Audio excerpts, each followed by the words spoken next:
السلام عليكم، ازيك يا شباب؟ يا رب تكونوا بخير. النهارده ان شاء الله هنتكلم عن تليفون كالعاده من شاومي. كلنا ملاحظين ان شاومي الفتره الاخيره منزله تليفونات كتير جدا.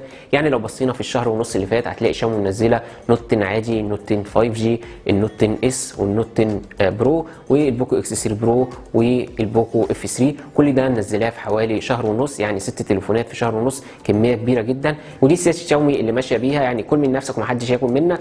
يعني لو معاك فئه سعريه معينه ورايح تشتري تليفون هتلاقي تليفونين من نفس الشركه. فالنهارده ان شاء الله هنتكلم عن تليفون نوت 10 5G وايه لازمه نزوله وايه المميز ما بينه وما بين نوت 10 العادي. فما تنساش الاشتراك واللايك علشان هننزل مقارنه ما بينه وما بين النوت 10 العادي. فيلا نبدا الفيديو.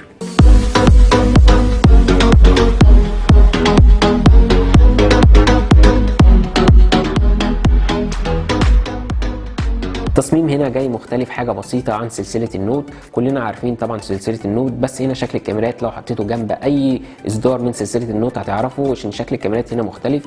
فالتليفون كله هنا جاي من البوليكربونات او البلاستيك، بس مش معنى انه جاي من البلاستيك يعني ملمسه رديء، لا بالعكس، الملمس بتاعه ممتاز جدا. مع اللون بتاعه المطفي هتحس اللي فيه فخامه شويه مع الالوان بتاعته وانعكاسات الضوء.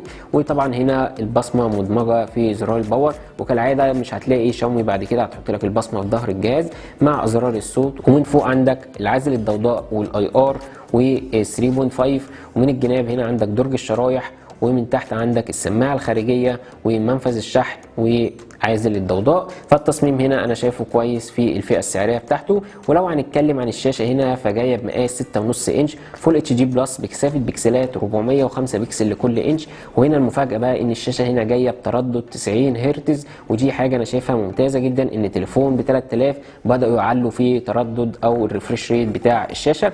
وطبعا هنا زي ما قلنا قبل كده 90 هرتز او 60 هرتز دي بتبقى عدد الصور في الثانيه الواحده، يعني انت هنا عندك 90 صوره في الثانيه الواحده. طيب ايه اللي هينفعنا بيها وايه اللي هيفيدني في الكلام ده كله؟ يعني هتحس ان في سلاسه اكتر سواء في الالعاب او التصفح. يعني لو مسكت حاجه اعلى من 60 هرتز ورجعت تاني ل 60 هرتز هتحس بفرق، وده اللي انا حسيته. وطبعا هنا التنازل جاي في الشاشه انها من نوع اي بي اس ومش اموليد زي النوت 10 العادي. مش معنى كده ان الشاشه وحشه، لا، الالوان بتاعتها ممتازه جدا وزوايا الرؤيه وكل حاجه هنا مش ناقصاك في الشاشه حاجه خالص. بس طبعا احنا عارفين ان الشاشه الاموليد بتبقى افضل من الاي بي اس بمراحل كبيره. فزي ما قلنا هنا الشاشه بيخيرك، لو انت معاك 90 هرتز يبقى هتاخد الشاشه اي بي اس، ولو معاك 60 هرتز هتاخد الشاشه اموليد. ولو هنيجي بقى للنقطه الممتازه في التليفون هنا وهي قوه الجهاز او الاعداد الداخلي في التليفون. وهنا جايب معالج من ميديا تك ديمنسيتي 700 او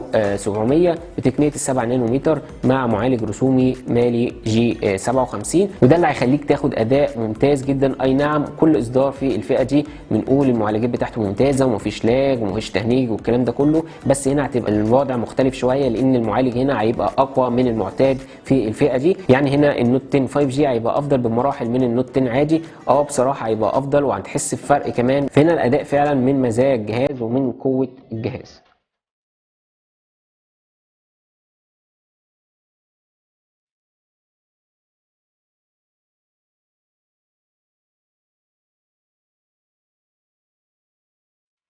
وهنا السماعات الخارجيه بقى تنزلوا فيها وبقت عاديه مش استيريو للاسف زي النسخه العاديه.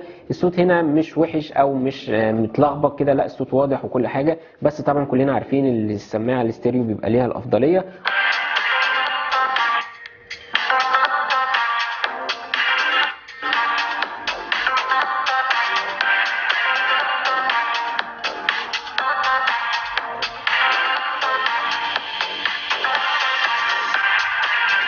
والشبكات هنا ما فيهاش اي مشكله، وحساسيه القفل مع الاتصال ما فيهاش اي مشكله.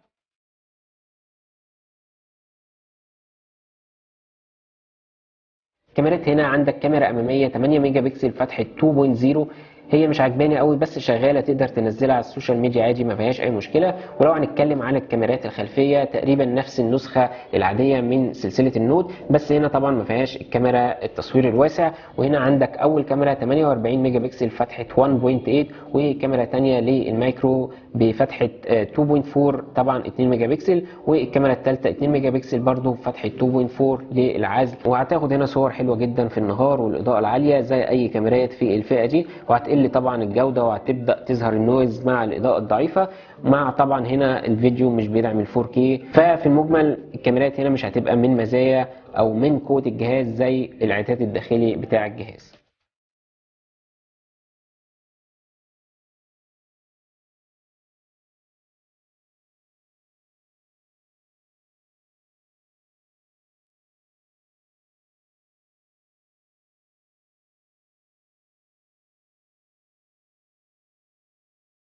البطارية هنا جاية بسعة 5000 ملي أمبير، وزي ما قلنا المعالج هنا بتقنية ال7 نانومتر، يعني هتاخد توفير طاقة ممتاز جدا. بس لازم شاومي هنا تحط التاتش بتاعها، وهنا الشاحن المرفق في العلبة 22 واط، يعني هتشحن من 0 ل 100% في حوالي ساعة وتلت.